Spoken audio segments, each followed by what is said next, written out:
Good morning. We're looking off to the east and waiting for that sun to come up. Until then, we've got, at least in Fargo, a nice view of the stars this morning and just quiet, pleasant start to the day. Temperatures are fairly comfortable for this time of day in the valley. We're looking at some 50s, some 60s out there, and that's about it. And it's not so muggy as it was earlier this week, so conditions are looking pretty good. It's 58 degrees in Fargo and in Grand Forks. There are a couple of places in the 60s. It's actually up in the northeast where we often see the coolest temperatures. We're now at 61 in Badette and back over to Howlock. That's an area that has a little more cloud cover to start off this morning, helping to insulate us a bit. Our wind speeds are very light now. We did have one in the teens. Now all of us less than 10 miles per hour. Some places reporting some calm conditions, and that often leads to the fog development. And we are down to a quarter-mile visibility in Fosston. Cooperstown is at a half-mile visibility, up to Devil's Lake, less than 2 miles there, and Oaks is at 4. So there's some patchy areas of fog, some spots that are more dense than others. So something to watch out for today. Radar and satellite, really nothing to show you here. We've got quiet conditions. A lot of us enjoying those clear skies, aside from that low-level cloud cover obscuring our view. And up into the northeast, too, we're dealing with a little more cloud cover as well. So checking out your hour-by-hour planner, expect to have some partly cloudy skies this morning. Some of us enjoying more clouds, or rather more sun than cloud cover.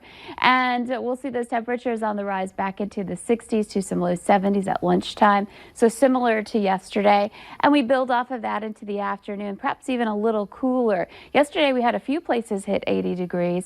Now today maybe one, maybe two places get to that number in the south. Up in the north we're more around that 70-degree range for your afternoon, and the rest of us into the low to mid 70s for highs today. So a pleasant one, especially when we factor in this, the lack of wind. It's going to be a lot lighter throughout the day today, finally, after multiple days of windy conditions.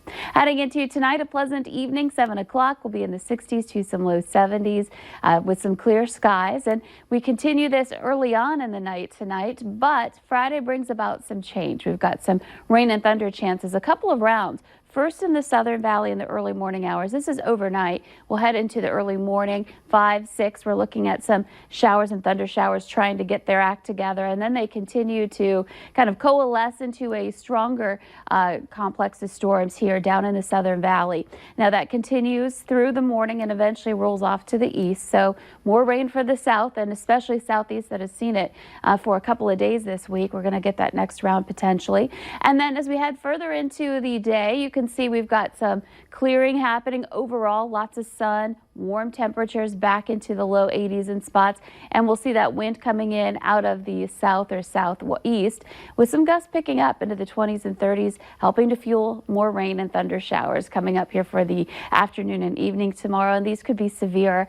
We're looking at the potential for hail, wind, even an isolated tornado can't be rolled out with these storms. So some strong winds affecting us Friday and into the overnight hours. Here's a look at our severe storm risk. Now this is not for today, it's for tomorrow, for Friday. And we're looking at much of the valley included in this yellow area of slight risk. That's again where we're more likely to see the severe weather. In the deeper green, it's lesser. As we see the storm move eastward overnight, it will start to weaken. So here's a look at your photo today. Gorgeous shot here. Morning light in Grand Forks, and Steve took this photo with the moon there nearly full.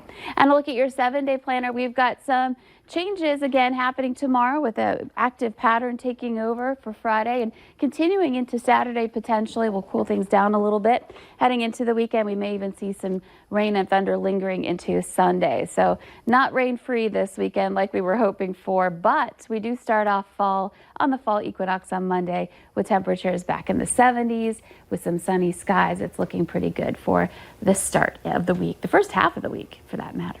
Yeah. I don't mind 70s. If we could keep 70s for a while. I would be very okay with that. Is that middle ground between? I feel like we can agree. Good middle ground. Thank you, Lisa. After the break, we go live with Abby Furchner to check out the new NICU at Essentia Health.